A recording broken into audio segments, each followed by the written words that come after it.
Bom Deus, quero te pedir, Pai, sobre a tua mente de direção, cada na vida de cada um de nós, a vida do nosso pastor, que as palavras dele, que está vendo na Bíblia, né? A palavra possa vir de conta a nossos corações e nossas mãos. Amém, Senhor. Possamos, Pai, assimilar ensinamentos, vai ser feliz.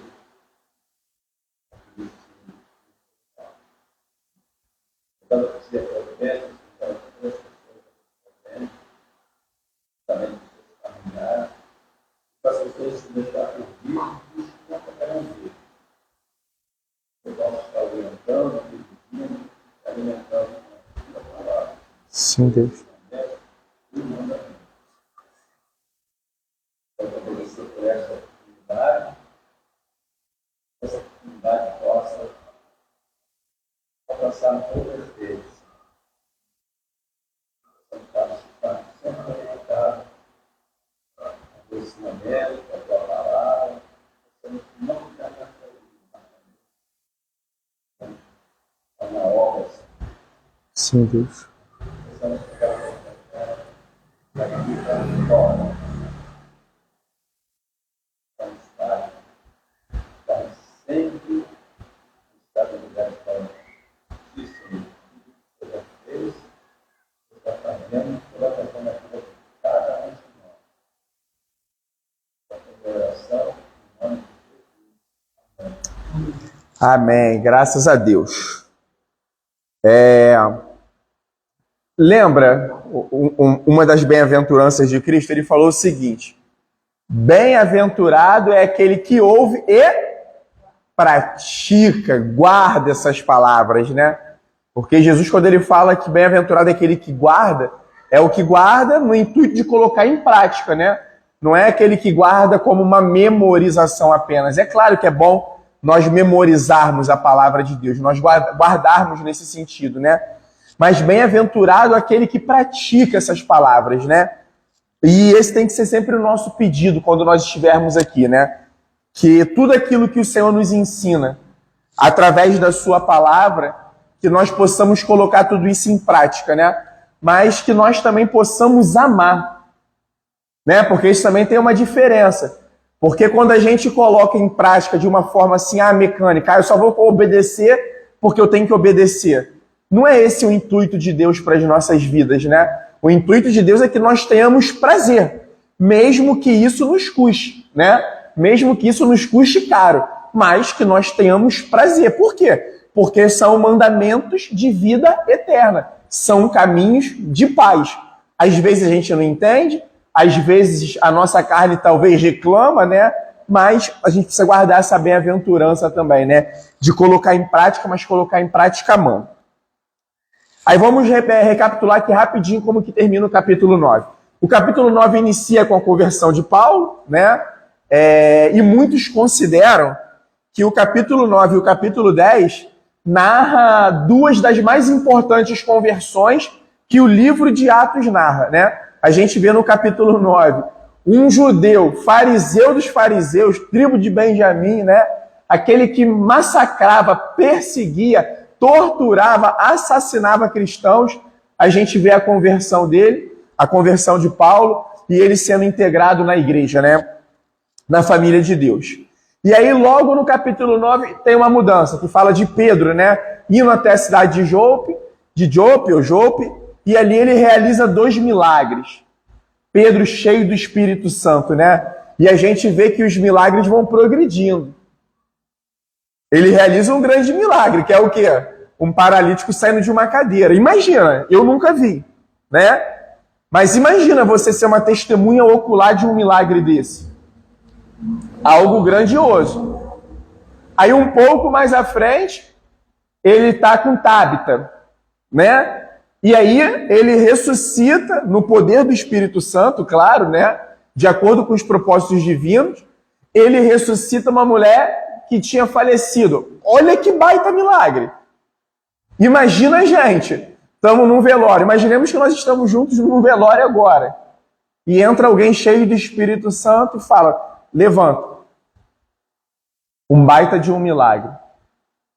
Mas, irmãos, a gente vai ver agora no capítulo 10 o maior milagre de todos, que é a conversão, é a salvação, chegando a Cornélio, a família de Cornélio, aos amigos íntimos de Cornélio. Esse é o maior milagre que o homem pode ver. E às vezes a gente, caramba, fulano que não andava, andou, né? Era coxo, sei lá, era paralítico, andou. Milagre. Alguém ressuscitou, mas agora alguém que passa da morte eterna para a vida eterna, esse é o maior milagre de todos. E antes da gente entrar aqui, só para poder dar uma introdução leve, um exemplo. A gente está chegando aqui em Cornélio. A gente vai ver que Cornélio, ele era um homem temente a Deus, antes de Pedro chegar lá. Era um homem que buscava adorar a Deus com sinceridade. Era um homem que não ficava só nessa adoração mística, mas ele era um homem que era piedoso, ajudava as pessoas, tinha reconhecimento das pessoas. Não é à toa que alguns dos soldados que fazia parte ali da legião que ele comandava eram também próximos, tementes a Deus, possivelmente pela conta da vida de Cornélio. Mas a gente está vendo que nada disso é suficiente para poder dar a salvação a Cornélio.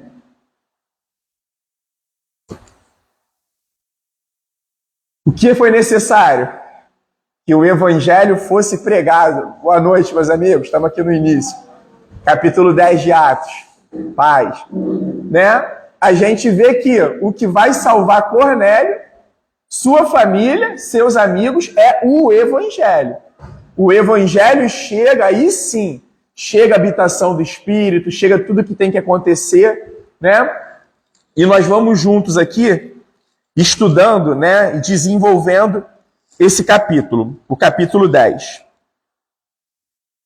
Em Cesareia, morava um homem chamado Cornélio, que era centurião de uma companhia do exército chamada italiana. O que isso significa? Que provavelmente os homens que faziam parte dessa legião, né, que o centurião Cornélio comandava, eles eram de origem italiana. Esse centurião, era 100 soldados, né? 100 soldados, isso. Ele comandava, a cada centurião comandava 100 soldados, né?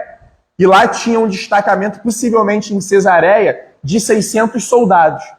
Então, tinham 6 centuriões, né? E Cornélio comandava uma desses destacamentos, né? De 100 soldados, como o João bem lembrou. Aí vamos vendo aqui agora as características que Lucas vai narrando a respeito de Cornélio. Capítulo 10, versículo 2. Era piedoso e temente a Deus com toda a sua casa, fazendo muitas esmolas ao povo e orando sempre a Deus. Aí vamos agora a outros detalhes. Cornélio era um homem romano, um cidadão de Roma. Roma, nós sabemos que eles eram politeístas. Roma adorava vários deuses. E é aí, só dando um spoiler rápido, que vai começar uma bagunça, se a gente pode dizer, no meio da igreja primitiva. Quando Roma tornou, a partir do Edito de Tessalônica, o cristianismo a religião oficial do Império Romano, lá no final dos anos 300, veio a salada mista. Por quê? Os romanos queriam agradar os cristãos, que estavam crescendo numa velocidade gigantesca, mas também não queria desagradar os pagãos. Então falou, ó, mistura tudo aí no culto, bota tudo aí, pode fazer uma salada mista, né? E muitos acreditam, muitos teólogos, historiadores da igreja, que aí começou as grandes dificuldades e desafios para o cristianismo. Mas retornando aqui, olha o que Cornélio estava tendo que abrir mão. Ele estava tendo que negar os deuses romanos. Isso talvez poderia trazer alguma certa dificuldade a ele ali no meio do império. Cornélio, além de estar negando, ele era homem piedoso, ele era homem que praticava obras públicas, ele era um homem temente a Deus. Olha o que o texto diz. Sabe o que é temente a Deus? Buscava com verdade. A gente vai ver que a fé dele ainda é débil. Débil no sentido de conhecimento, né? Como Paulo usa essa palavra lá na carta aos Romanos. Mas ele era verdadeiro. Ele era um homem que se interessava verdadeiramente por Deus, sabe? Ele era um homem que estava querendo, estava buscando ao Senhor de forma verdadeira. E aí vamos lembrar uma promessa? Buscar-me-eis e me achareis. Como é que é o resto? Quando? Isso é Antigo Testamento. Isso é Jeremias. E olha a palavra do Senhor se cumprindo aqui em relação a Cornélio.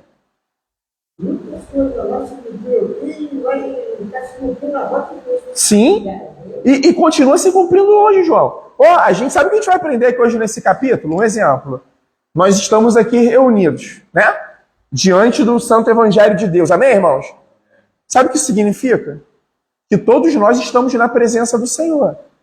É por isso que sempre antes de iniciar, nós oramos, não apenas porque tem que orar, porque nós cremos que há um Deus vivo, né? Há um Deus que quer ser invocado, que quer ser chamado, e nós chamamos esse Deus.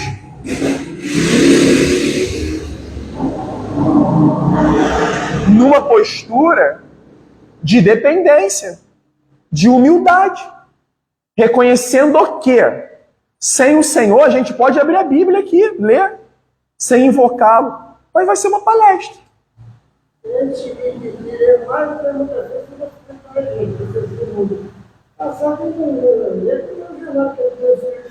Justamente. E outra coisa. E além do entendimento, quem convence o homem do pecado, da justiça e do juízo? É o Espírito Santo. O Espírito Santo é que traz convencimento aqui pra gente. Não é à toa que quando nós estudamos um texto bíblico no poder do Espírito, a gente se alegra, a gente se entristece, que a gente reconhece pecado. Agora, se não fosse o Espírito Santo, era só uma história, um registro histórico. E nada além disso. Era piedoso e temente a Deus com toda a sua casa. Só um outro detalhe importante, tá? Cornélio era um homem que levava a sua casa a Deus. É claro que nós temos a compreensão que um exemplo, tá aqui, meus filhos. Eu não consigo salvá-los. Vocês não conseguem, a igreja não consegue, os irmãos aqui, nenhum homem que vai chegar aqui. Mas o Espírito Santo, o Senhor Deus, através de Jesus Cristo, que salva eles. A nossa função é levá-los a Deus, é apresentá-los ao Senhor. É como a gente está vendo aqui no texto. E o texto continua, fazendo muitas esmolas ao povo. E termina como esse versículo, irmãos? E orando. Não sei se na Bíblia de vocês tem, na minha aqui tem, ó. E orando sempre a Deus. Aí a gente vai ver que o Senhor vai falar com Cornélio. Mais à frente o Senhor vai falar com Pedro. E só voltando, já trazendo um pouquinho de Pedro. Sabe em qual momento que o Senhor falou com eles? Quando eles estavam orando. Por quê? Oração é conversa.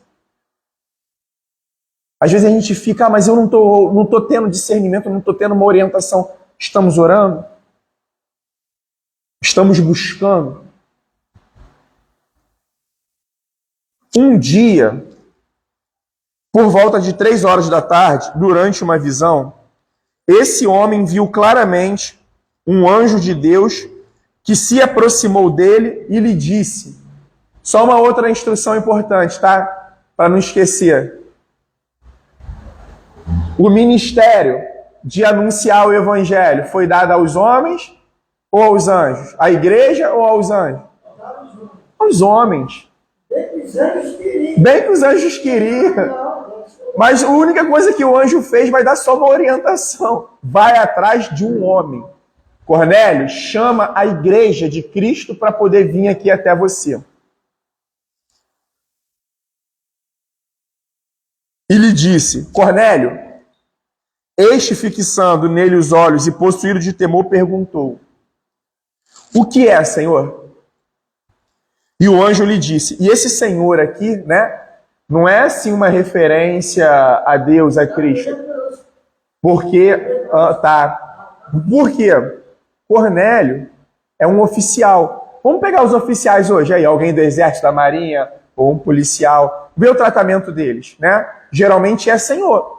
Se a gente chegar agora num quartel lá em Campos, lá no Exército, eu vim aqui pedir uma informação. Eles vão te tratar como senhor, pode ter certeza, sem saber quem você é. Você vê o respeito que tem, a reverência que tem pelo seu líder, né? Aham. Chega e pare. E, né? Sim. É sempre ensinou de Deus, respeito. Perfeitamente. Né? Irmãos, Deus é Pai nosso. Nós precisamos de nós chegar a Ele como Pai. Mas Jesus deixou bem claro que tipo de Pai que Ele é na oração do Pai Nosso. Pai Nosso que estás no céu. Então, o fato dele ser o nosso Pai não significa que nós temos que perder a nossa reverência diante do Senhor. Porque a gente está diante do Santo dos Santos. Aquele que é santíssimo. Aquele que é todo santo. Aquele que é perfeito. Aquele que é imaculado. Né? E aí, é a reação de Cornélio. Né? Cornélio está tendo ele está sabendo que está acontecendo algo diferente aqui.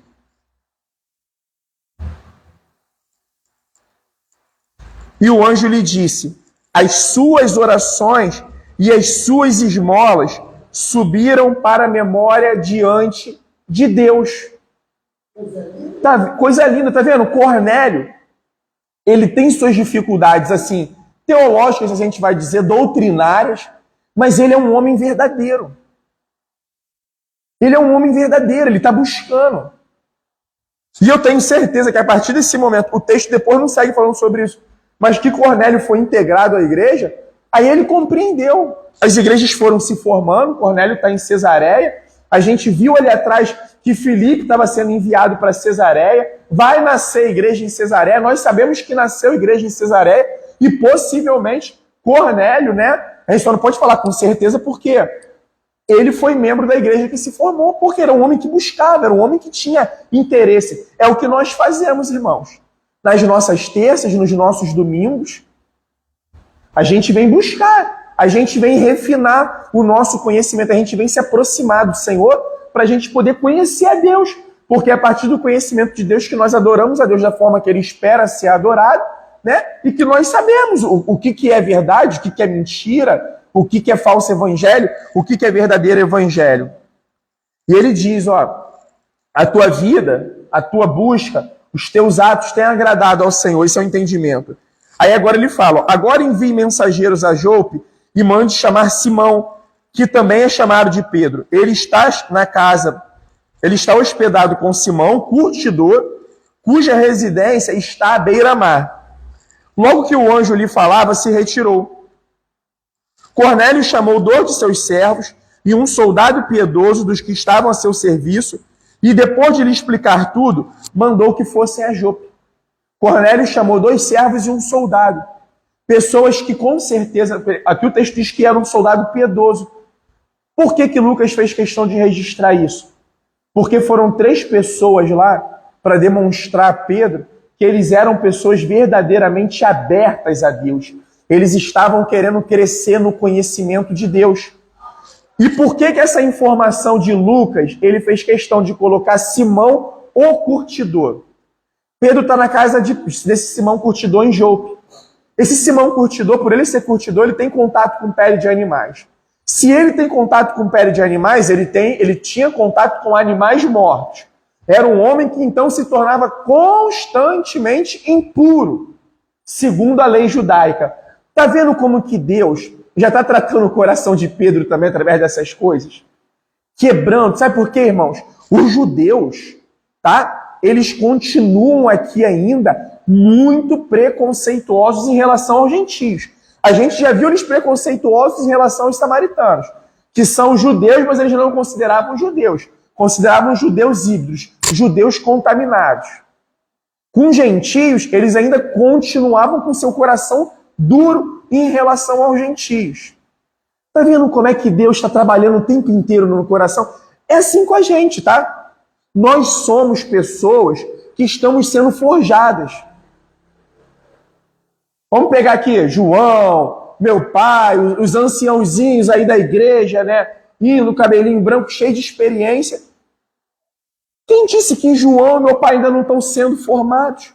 Aquele que iniciou a boa obra, ele está completando essa boa obra. todo dia. Ah, mas se eles vierem a tombar aqui nessa terra com 100 anos de idade cada um, digo a você que até o último dia desses 100 anos, eles têm coisas a serem aperfeiçoadas pelo Senhor. Eles têm coisas que o Senhor vai estar trabalhando na vida deles. Aqui, nós somos chamados à perfeição, mas aqui, nenhum varão vai chegar à estatura de varão perfeito. Paulo falou, eu estou buscando, eu estou correndo atrás disso, mas com a consciência de que aqui não vai dar. Ele falou, dos pais Eu sou o pior dos pecadores. Ele ainda se reconhecia assim. Isso aí. Né? E aí, Cornélio, irmão, obedece ou não obedece ao Senhor? Obedece. Tá vendo a disposição de Cornélio? Cornélio não negociou, tipo assim, Senhor, por que o anjo não resolve para mim logo? Pô, eu tenho que mandar, o Senhor já mandou o anjo, ele veio do céu, é bem mais longe. Pedro está ali a 50 km de mim, mais ou menos 48, 50 km, de Cesareia até Jope. Não, obedeceu. No dia seguinte, enquanto eles viajavam e já estavam perto da cidade de Jope, Pedro subiu ao terraço por volta do meio-dia a fim de orar. Estando com fome, quis comer. Mas enquanto lhe preparavam a comida, sobreveio-lhe um êxtase. O que está acontecendo? Vamos imaginar uma casa com uma laje. Mas geralmente naquela época, vamos imaginar assim no nosso linguajar, tinha uma tenda, né? Para poder proteger as pessoas do sol nessa laje. E tipo assim, Pedro ele está indo para lá meio-dia, e geralmente meio-dia não é um horário quente, e não é um horário de refeição dos judeus. Porque o judeu, o que ele faz? Ele faz uma refeição mais leve na metade da manhã, né? Na metade, vamos imaginar aí, sei lá, mais 10 horas da manhã, e no final da tarde, aí sim ele faz uma refeição mais forte, com mais sustento, mais parruda aqui, né? No nosso linguajar. Mas só que Pedro se retirou para poder orar. E a gente sabe que toda essa obra é obra do Senhor na nossa vida, é obra do Espírito Santo. Então Pedro se retirou para orar. E nisso lhe veio um êxtase, né? Ele se retirou para orar, Lucas detalhou que ele está com fome, e veio um êxtase nesse momento. Viu o céu aberto.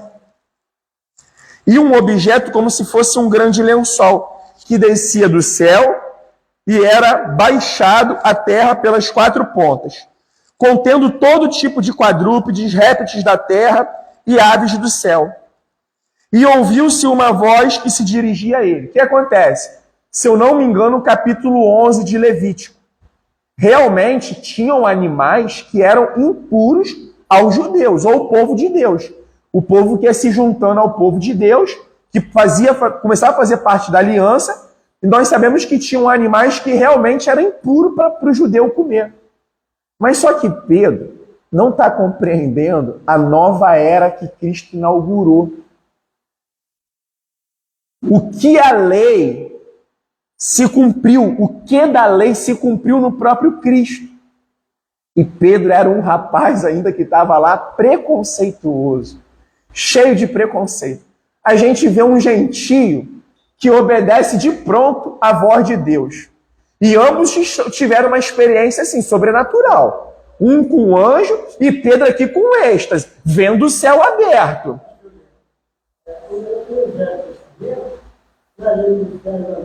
Tinha mais de 500 vezes. Assim, mulher tem que estar de véu. A mulher lá não pode falar. Ele não pode comer carne crua. Isso está falando aí. Assim, muitos costumes, Deus está entendendo. Ela estava lá. Sim, e alguns animais. E a gente vai ver que depois Paulo escreve aos Coríntios.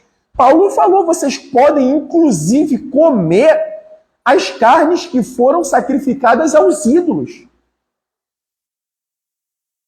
Vocês só não podem comer por uma questão de consciência por causa das outras pessoas. Se você for ferir a consciência. Agora um exemplo. A gente está em Corinto, né, lá. Aí chegou alguém, deu 3 quilinhos de carne para o Rafael, 3 quilinhos de alcatra para o Rafael levar para casa.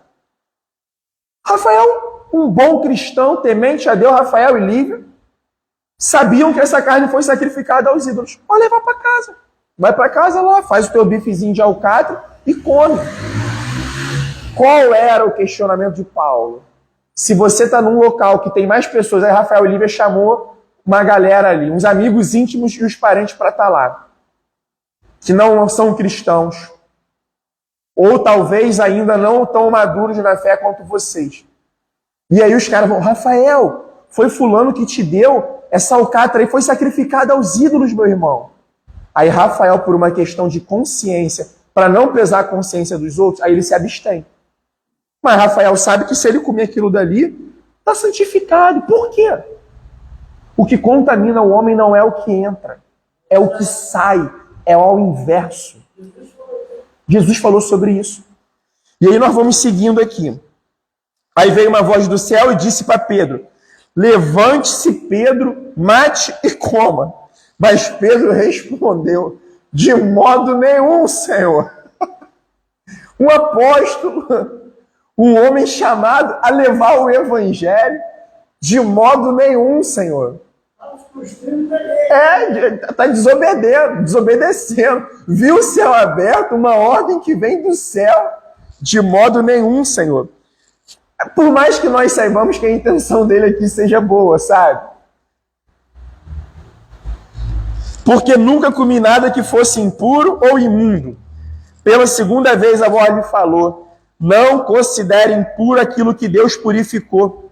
E isso aconteceu 3 vezes, e em seguida aquele objeto foi levado de volta para o céu. Então veio uma explicação para Pedro. Não considere impuro aquilo que Deus purificou. Sabe o que está acontecendo, irmãos? Sabe qual é o ensinamento para a gente aqui hoje? Um exemplo. A gente vai sair aqui agora, um exemplo. Graças a Deus que eu não tenho. Uma rua aqui só de prostíbulos. E a gente sabe que ali as pessoas... E a gente vai lá. Não, aquelas pessoas... Não.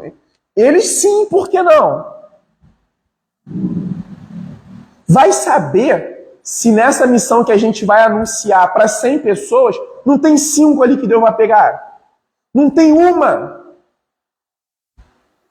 A gente não fica com calculadora anotando. Olha como é que nós somos eficientes. Não.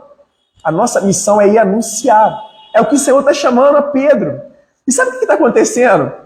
Pedro está indo numa casa ao qual nem ele pode se gloriar por isso. O Senhor já estava atuando. Qual deveria ser a alegria de Pedro e a nossa alegria? Senhor, obrigado pelo privilégio de participar dessa obra. Nós, cristãos, precisamos estar como vasos prontos, disponíveis, santos, e se sentindo privilegiados de poder anunciar o Evangelho. Sabe por quê, irmãos? Lá no céu, quando a gente chega lá, a gente não vai ter o que a gente acumulou aqui nessa vida. O nosso Pix não vai estar lá. A nossa poupança. Ah, mas eu enterrei uma barra de ouro no quintal. Não vai estar lá também. Isso aí. Mas sabe o que vai estar lá no céu? De repente, Rafael e Lívia lembrando. Caraca, esse daqui foi esse cara que passou de madrugada na lanchonete. Nós falamos do amor de Deus. Aí, sem saber, aquele rapaz, por causa dele, a família se chegou ao Senhor. Aí, através daquele rapaz, daquela família, mais famílias chegaram. Aí, de repente, Rafael vai saber que aquele cara voltou para a cidade dele, ao qual ele era, um exemplo. E lá ele se tornou um missionário, ou alguém assim muito envolvido de forma integral na obra de Deus. Esse é o tesouro do céu, irmãos. É essa nossa fidelidade, essa nossa alegria de nós podermos olhar para o lado e ver o quanto que nós fomos úteis na vida do nosso próximo. Eu sei que está difícil para o cristão nos dias atuais, está muito difícil. Está difícil para mim, eu tenho certeza que está difícil para vocês. Porque o mundo está nos massacrando com outro tipo de entendimento e pensamento. Hoje, por exemplo, a gente está preparando nossos filhos para o que eles vão conquistar para eles. Mas a gente está preparando nossas crianças o quanto que eles precisam servir. O quanto que eles precisam se preparar para ajudar outros chegarem. Tem gente preparada, os filhos em casa, Por durante os dias tudo. Tá, é colégio, João, é telefone, é sociedade, é tudo, é tudo, é tudo. 17. Enquanto Pedro estava perplexo sobre qual seria o significado da visão, eis que homens enviados por Cornélio, tendo perguntado pela casa de Simão, pararam junto à porta. Chegaram lá em Jope, aonde que mora aqui? Simão aqui, eu vim atrás de Pedro. Chamando, perguntaram se ali estava hospedado Simão, que também é chamado de Pedro. Enquanto Pedro meditava, tá vendo como que a gente com a palavra de Deus? Se a gente vem aqui, às terças, aos domingos, saímos daqui, acabou tudo, não perdeu o sentido.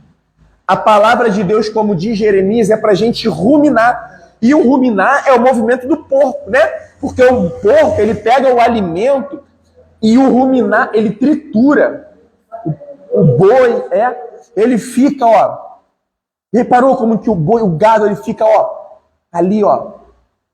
É assim a gente com a palavra de Deus, a gente fica mastigando, meditando. Veio a palavra de Deus a Pedro. Não tinha Bíblia assim formada ainda, estava começando tudo a se formar. Mas Pedro está meditando. Eu tive uma palavra, agora eu quero saber o que é isso. Eu quero debruçar sobre isso. Enquanto Pedro meditava a respeito da visão, o Espírito lhe disse: irmãos, outra coisa, não sei se isso já aconteceu com vocês, é assim mesmo. Às vezes a gente está na nossa casa, numa tarefa comum ou na rua. A gente está meditando, de repente vem, você sente que vem um entendimento, é isso. Aí a gente acaba se alegrando, tipo, pô, obrigado, Senhor, obrigado. Né? A coisa vem, parece que aquilo que estava difícil fluiu. Por quê? Porque a gente está buscando de forma sincera, a gente quer, sabe, sede e fome do Senhor. O Espírito lhe disse: estão aí 3 homens à sua procura. E olha só, esse Espírito lhe disse, não encare isso como voz, não. Sabe, uma voz que vem. Encare isso como uma convicção que vem no nosso coração e na nossa mente. À luz da palavra de Deus, tá, irmãos? Vem uma convicção. Estão aí 3 homens à sua procura. Portanto, levante-se, desça e vá com eles sem hesitar, porque eu os enviei. Por que sem hesitar agora está tendo essa ordem para Pedro? Porque ele hesitou na primeira vez. Não, de modo nenhum, Senhor. Vou comer, vou matar nada, não. Eu nunca comi nada impuro. Vá, porque sou eu, Pedro. Sou eu, é obra do céu. Então Pedro desceu e disse àqueles homens: eu sou a pessoa que vocês estão procurando. O que os traz até aqui? Então disseram: o centurião Cornélio, homem reto e temente a Deus, e tendo bom testemunho de toda a nação judaica, foi instruído por um santo anjo a mandar chamar você para a casa dele e ouvir o que você tem a dizer. E aqui um exemplo, esse santo anjo, não é para a gente acender vela, adorar anjo não, irmãos. Santo porque Deus é santo. Se esse anjo é santo, porque ele está santificado por Deus, né? A mandar você, um santo anjo a mandar chamar você para a casa dele e ouvir o que você tem a dizer. E mais uma vez, as características de Cornélio: homem reto, temente a Deus, homem verdadeiro, homem de bom testemunho. Está caindo lá em Jóia. Hã? Está caindo lá em Jóia. Isso Deus do céu, Jóia. É, homem reto e justo. E aí, Pedro, então, convidando-os a entrar, os hospedou. Por quê? Essa viagem, irmãos, geralmente, ela durava 1 dia e meio, né? Então, Pedro falou: pô, esses caras chegaram aqui, não vamos sair agora. Vamos hospedá-los. E, possivelmente, essa casa desse Simão Curtidor aqui é uma casa humilde, né? Mas, mesmo assim, Pedro é aquele que está sendo hospedado, mas falou: vamos hospedá-los aqui na casa. No dia, Pedro, então, convidando-os a entrar, hospedou-os. No dia seguinte, Pedro se aprontou e foi com eles. Também alguns irmãos dos que moravam em Jope foram com ele. No dia seguinte, Pedro chegou a Cesareia. Cornélio estava esperando por eles, tendo reunido os seus parentes e os amigos mais íntimos. Olha a disposição de Cornélio. Está chegando coisa boa para a gente.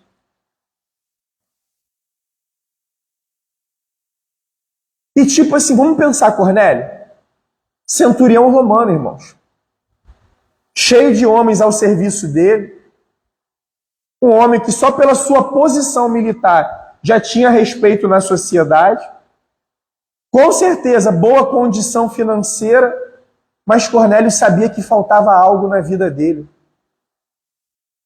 E sabe o que ele faz? Ele quer dividir. Cornélio compreende que o cálice, quando enche, transborda. Para que através de nós, outras pessoas também sejam abençoadas com o Evangelho.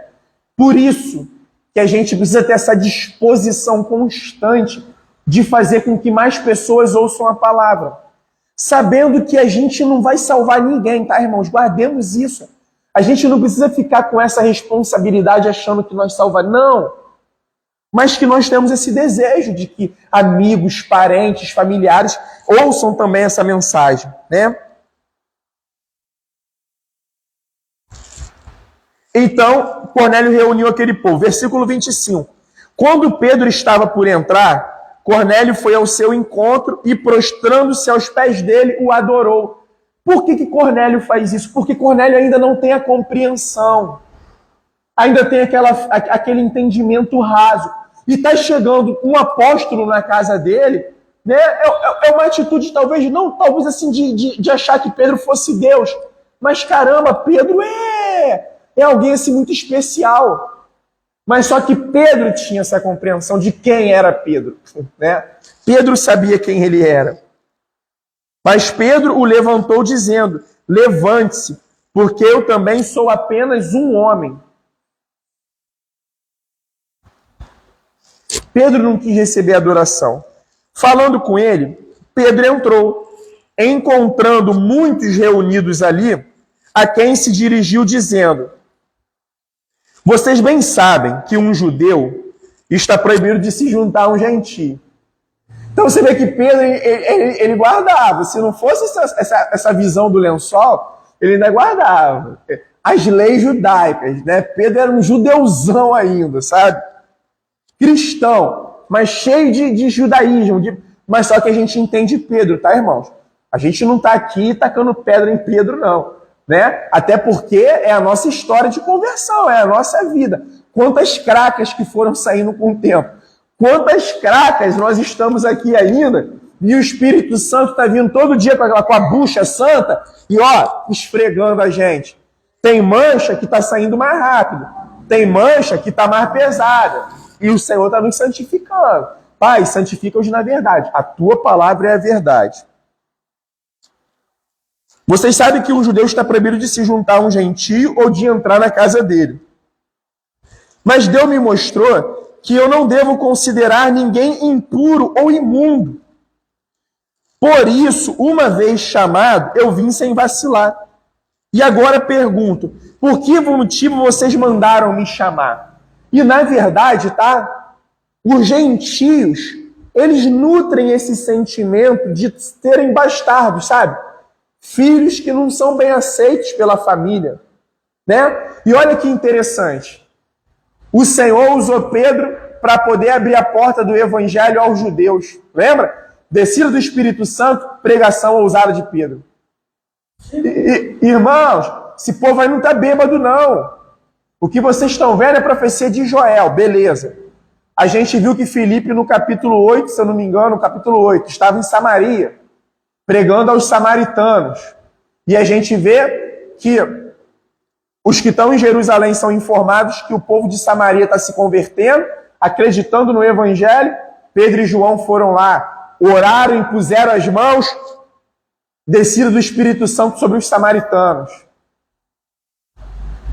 Judeus agregados à igreja, samaritanos, e agora o Senhor está usando Pedro para poder abrir a porta da igreja aos gentios.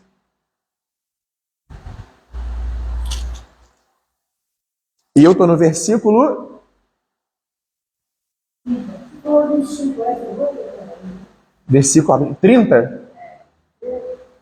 30. Pedro pergunta, né? Agora eu quero saber por que vocês mandaram me chamar. E Cornélio respondeu: faz hoje 4 dias, que mais ou menos por esta hora, às 3 horas da tarde, eu estava orando em minha casa. E olha rapidinho só que interessante. Pedro estava orando ao meio-dia, eles estão orando 3 horas da tarde. Por quê? Os judeus separavam 3 horários do dia para poder se retirar para orar. E você vê que os cristãos, os judeus, se converteram ao cristianismo, eles estão mantendo esses hábitos. Né? Mas glória a Deus, estão orando. Glória a Deus. Quem dera se nós estivéssemos separando em 3 momentos. Hã? Tem. Mas você vê que o povo muçulmano, um exemplo, eles têm os horários deles lá também. E não negociam. Bota o tapetinho deles no chão, se viram lá para a cidade que eles acreditam que é sagrada lá para eles. E aí, Cornélio começa a explicar a Pedro: eu estava orando em minha casa.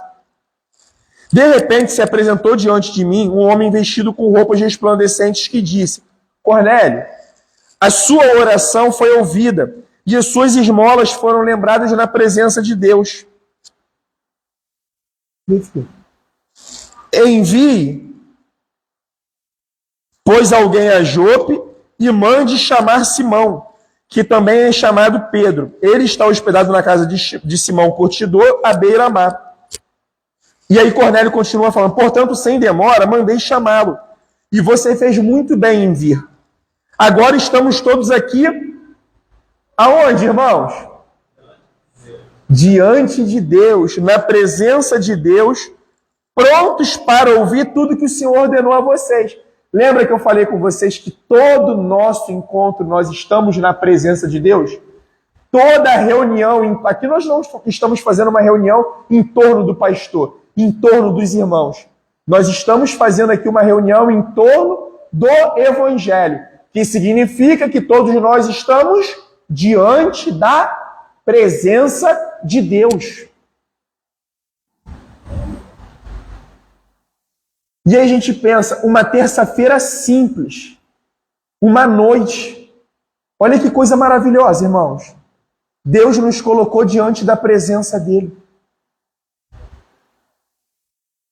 Nós estamos aqui diante da presença do Todo-Poderoso, o Senhor de toda sabedoria e conhecimento, o Senhor que detém tudo em suas mãos.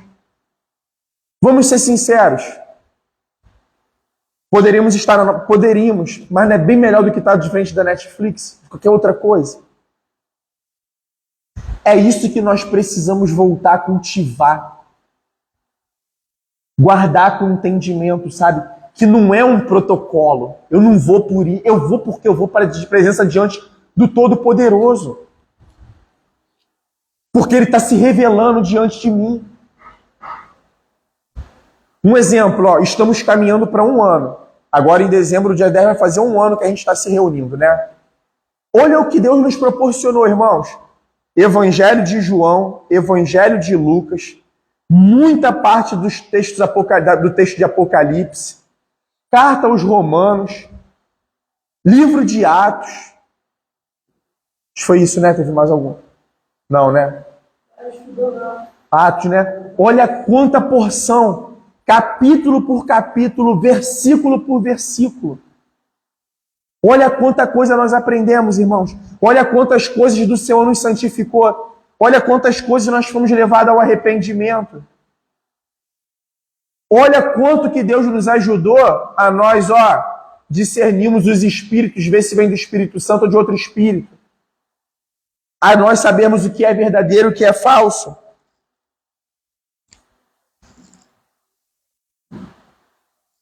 E caminhando agora aqui para a reta final. Então Pedro começou a falar. Ele disse: reconheço por verdade que Deus não trata as pessoas com parcialidade. Sabe o que significa? Deus não tem favoritos. Pelo contrário, em qualquer nação, aquele que o teme e faz o que é justo, lhe é aceitável. Esta é a palavra que Deus enviou aos filhos de Israel, anunciando-lhes o evangelho de paz. O que é o evangelho de paz? É o evangelho da reconciliação. Das nações com as nações? Não. De Deus com os homens. No mundo tereis aflições, mas tens de bom ânimo. Não é essa paz, não é a paz que o mundo vos dá. É a paz que eu vos dou. Vocês estão reconciliados com Deus. Essa é a mensagem do evangelho de paz, que está trazendo reconciliação de Deus com os homens. Paz na terra, de Deus com os homens. É esse evangelho que Pedro está anunciando e dizendo que qualquer pessoa que crê no nome de Jesus se torna aceitável a Deus. Lembra João capítulo 1? Aquele que crê em seu nome, lhe foi lhe dado o direito de se tornar filho de Deus. 36. Esta é a palavra que Deus enviou aos filhos de Israel, anunciando-lhe o evangelho de paz por meio de Jesus Cristo. Está vendo agora para onde que Pedro trouxe a centralidade da pregação? A centralidade do evangelho? Por meio de Jesus Cristo. Não é por meio de oferta, não é por meio de dízimo, não é por meio de, você precisa cumprir a doutrina que essa igreja tem. Se você não cumprir a doutrina da Atos, você não está salvo. Não, é por meio de Jesus Cristo. Este é o Senhor de todos.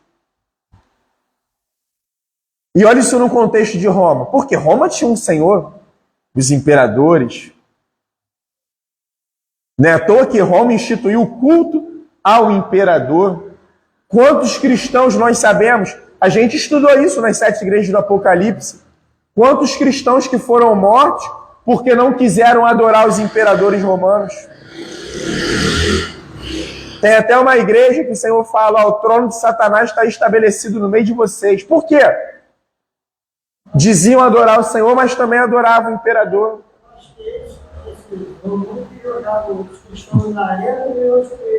Sim. E outra coisa, irmãos, isso não está extinto, infelizmente, nos dias de hoje. Quantas pessoas que só falam que Jesus Cristo é o Senhor de todos, mas se dobram diante dos poderes desta terra. Comem na mesa de Roma, comem na mesa da Babilônia, tiram benefício. Mas só que vai chegar um dia que todos nós compareceremos diante do Senhor. E esse sabe quem é quem. Desse juízo, ninguém vai escapar, ninguém vai conseguir fugir. Vocês sabem o que aconteceu em toda a Judéia, tendo começado na Galiléia, depois do batismo que João pregou. Como Deus ungiu a Jesus de Nazaré com espírito e com poder. Ele está contando aqui o ministério terrestre de Cristo, como que Cristo andou. Jesus andou por toda parte fazendo bem e curando todos os oprimidos do diabo. Por quê? Porque Deus estava com ele. Porque Jesus não veio para fazer a sua vontade. Ele disse, a minha comida e minha bebida é fazer a vontade do meu Pai. É obedecer àquele que me enviou. Jesus não tinha uma agenda própria, por mais que ele fosse Deus. Jesus andava na agenda do Pai. Sabe onde que eu ouvi isso? Você não vai lembrar. Você, uma vez, a gente no banheiro conversando. Você falou, depois de uma escola bíblica, você falou, Jesus anda na agenda do Pai. Jesus anda na agenda de Deus. E justamente, e nós precisamos ser esses. Que precisamos andar na agenda do nosso Pai. Precisamos andar na agenda de Deus. Não é mais a nossa agenda. E nós somos testemunhas de tudo que ele fez na terra dos judeus em Jerusalém. Irmão, só parando aqui rapidinho. Ele falou que Jesus foi libertando todos os oprimidos do diabo. Existem oprimidos do diabo aí nos dias atuais ainda? Como existe? Só existe. Infelizmente. Se nós aqui dermos uma volta aqui no quarteirão, talvez vai passar dos dedos das nossas mãos. Andarmos um pouco mais.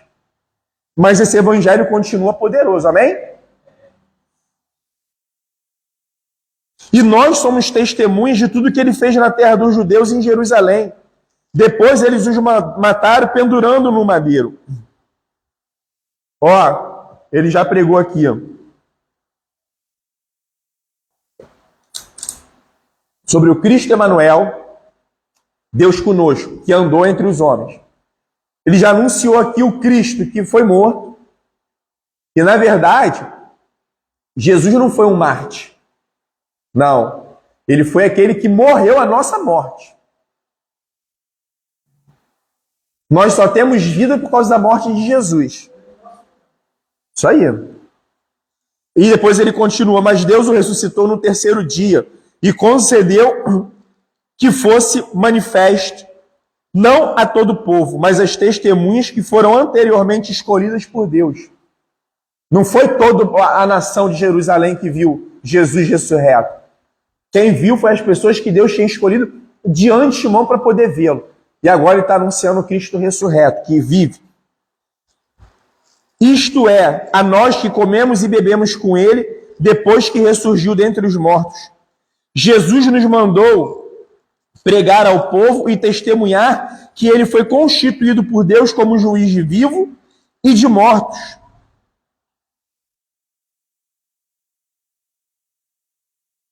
Juiz de vivos e de mortos.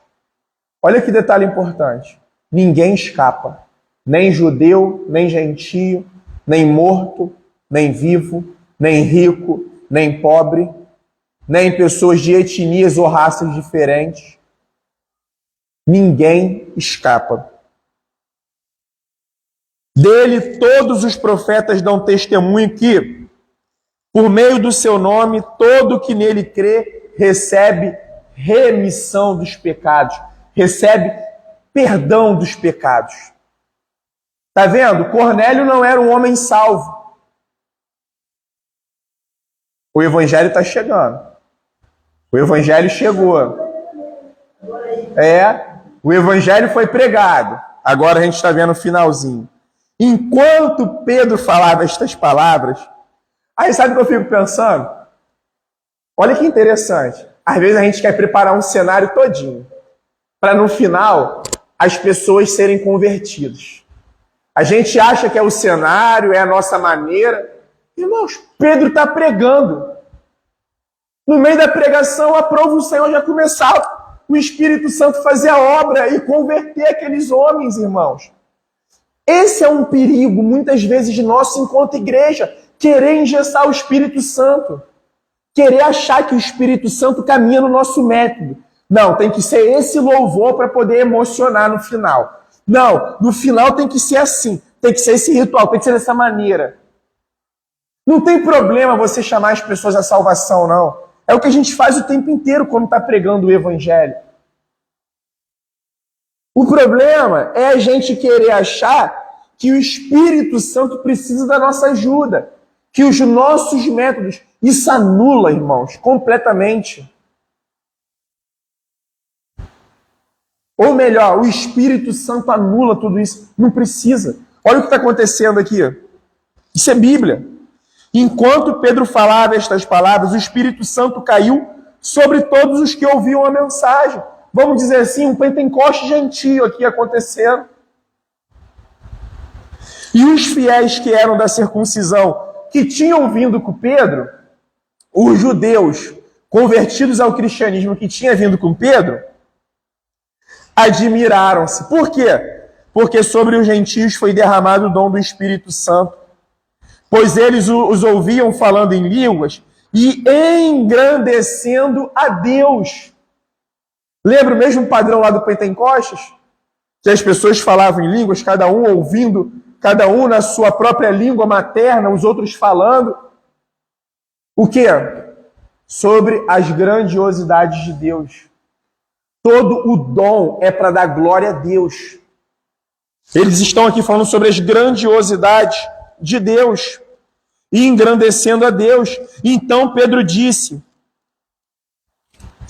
aconteceu o batismo com o Espírito Santo, tá, irmãos? E outra coisa, por favor.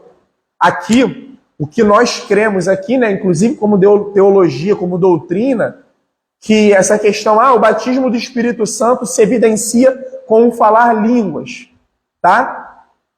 A gente aqui crê que O batismo do Espírito Santo vem naquela pessoa que crê. E quem é o que crê? É aquele que se arrepende. É aquele que confessa pecado. Senhor Jesus, até que eu vim do meu jeito. Agora eu entendo. Eu sou pecador, eu preciso do Senhor. Eu não consigo salvar a mim mesmo. De repente, Cornélio podia estar apoiado nele. Talvez quando veio a ordem do anjo, não preciso de anjo, não. Não preciso de ninguém, não. Não, Pedro, precisa pregar mais, não. Eu lembrei que o anjo disse que eu sou homem temente. Eu sou homem reto. Eu sou homem piedoso. Inclusive, minha oração já foi ouvida por Deus. Não precisa pregar o evangelho, não, Pedro. Obrigado por ter vindo, tá? Quer dormir aí? Dorme aí e volta amanhã. Não. Foi necessário que o evangelho fosse anunciado, que o evangelho fosse pregado. E aí Pedro diz, será que alguém poderia recusar a água e impedir que sejam batizados estes que, assim como nós, receberam o Espírito Santo? Por quê? O batismo é um sinal da pessoa que foi batizada com o Espírito Santo. É um caminhar natural da pessoa que crê em Jesus Cristo. Ela quer passar pelas águas. Esse é o padrão dele, está lá em Marcos. Aquele que crê e for batizado será salvo. Ah, agora me explica uma coisa. Nós fomos no hospital, uma pessoa no leito de morte, o evangelho foi pregado a ela e ela estava ali numa condição que ela não podia ser batizada. Não. Claro que não. O fato dela crer, dela confessar Jesus como Senhor, se verdadeiramente aconteceu, ela vai ser convertida. O Espírito Santo vai habitá-la e vai salvá-la. Mas esse é um sinal para as igrejas locais. Muitos foram salvos assim. O ladrão da cruz, um exemplo, ele foi batizado? Não. Jesus tinha sido batizado antes por João Batista. Os discípulos tinham sido batizados antes por João Batista. Entendeu? Acontece no leito de morte. Ou então uma pessoa num acidente. Que o Senhor guarde, tá? Em nome de Jesus, Senhor, não permita que isso aconteça, não. Livre. Mas vamos supor, um acidente aqui agora nesse cruzamento que é uma loucura. Nós chegamos ali e anunciamos um evangelho para talvez uma pessoa que já tinha ouvido o evangelho. E a pessoa está nos seus últimos momentos de consciência. Inclusive tem um testemunho sobre isso que eu ouvi há pouco tempo. Um acidente, uma moto com um caminhão. Um cristão, quando chegou no acidente, ele percebeu que a maneira que o rapaz da moto estava, inclusive com essa parte aqui de tripa, né? Enfim, esses órgãos daqui já expostos, né? E ele tinha um pouco de conhecimento sobre primeiros socorros. E ele falou, não vai dar tempo. E realmente não deu tempo. Mas ele falou que ele teve essa experiência. Porque às vezes a gente tem essa experiência de lembrar o evangelho para alguém que já tinha ouvido. Mas para alguém que ainda estava duro. E se aprove ao Senhor salvar ela ali nos últimos minutos dela. Ele é Senhor. Ele é Senhor. Você com sua avó na UTI?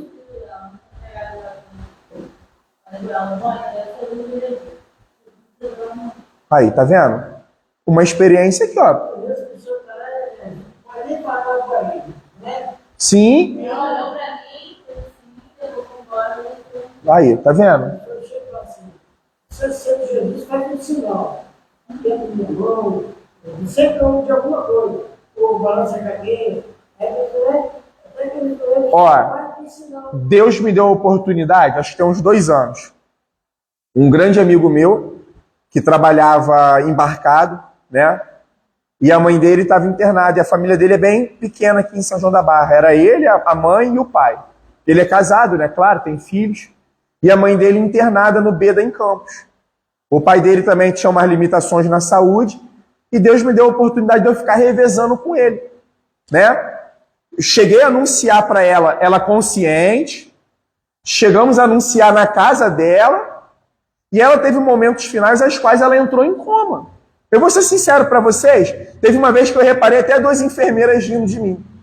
Mas eu ia no ouvido dela, ela mesmo em coma, e eu falava. Não sei, o Senhor é poderoso, eu sou limitado. As enfermeiras, os médicos são limitados, mas o Senhor é todo poderoso. A gente não tem coisas que a gente não conhece, não sabe, mas Ele sabe. Né? Um exemplo, e está vendo um exemplo aí de Lívia.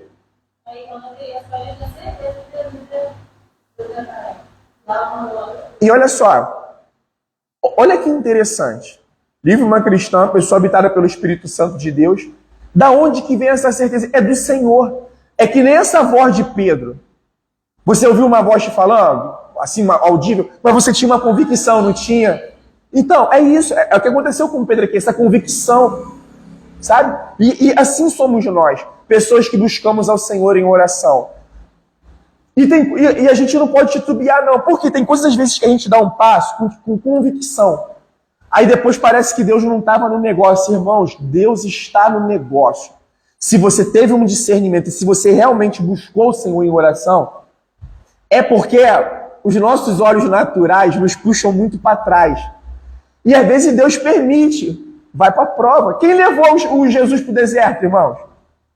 Deus, o Espírito Santo. É claro, ele foi batizado, o Espírito Santo compeliu ele para o deserto, levou ele para... Entendeu? Às vezes Deus nos leva para a tribulação, para a angústia, para a dor, para o sofrimento, para a doença. É mesmo. E às vezes Deus permite. Deus não permitiu o diabo na vida de Jó, mas deu um limite. Porque ele falou, diabo, você é criatura, Satanás. O diabo só vai até onde Deus permite. Porque ele é criatura. Ele é criatura. E nós estamos encerrando aqui. E ordenou que fossem batizados em nome de Jesus Cristo. Então lhe pediram que permanecesse com eles por alguns dias. Está vendo? A igreja na casa de Cornélio nasceu, o Espírito Santo veio, desceu, e eles falam, Pedro, fica aqui com a gente, Pedro, a gente quer conhecer mais, a gente quer estudar. Nós estamos com sede, com fome, entendeu? Então, um processo natural. Foram as águas e a porta do evangelho aberta aos gentios. Para a glória de Deus. Quebrou o preconceito. E nós estamos aqui hoje, ó. Brasileiros convertidos a Cristo. Amém?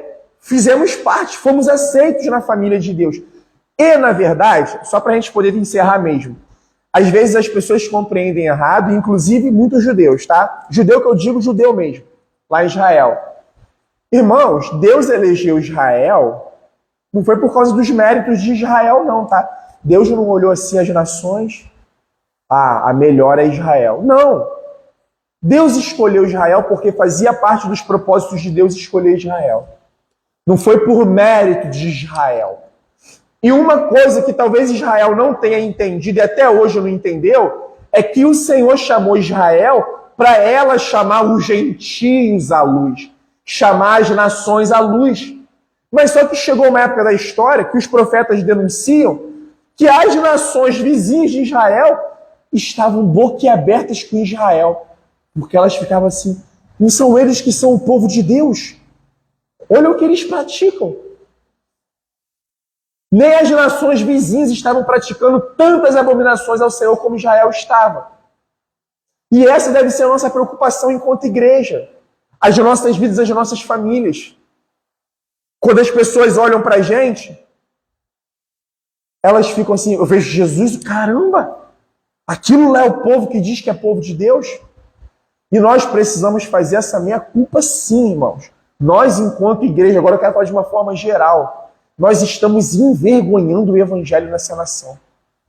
Envergonhando o evangelho nessa nação. Nós estamos transformando o evangelho naquilo que não é evangelho. Os princípios, os valores estão se perdendo e numa velocidade gigantesca. Foi o texto que nós pregamos aqui domingo, quando Jesus falou sobre o fim dos tempos. O primeiro sinal do fim dos tempos, o engano religioso. E hoje é o que a gente vê aí, irmãos. Para tudo quanto é lado. Eu não sei se as pessoas não param para poder pensar de verdade que elas vão chegar diante de Deus. Eu não sei se a gente está achando que isso é brincadeira, que tem nada disso não. Mas nós vamos, e é prestar contas de tudo, tudo.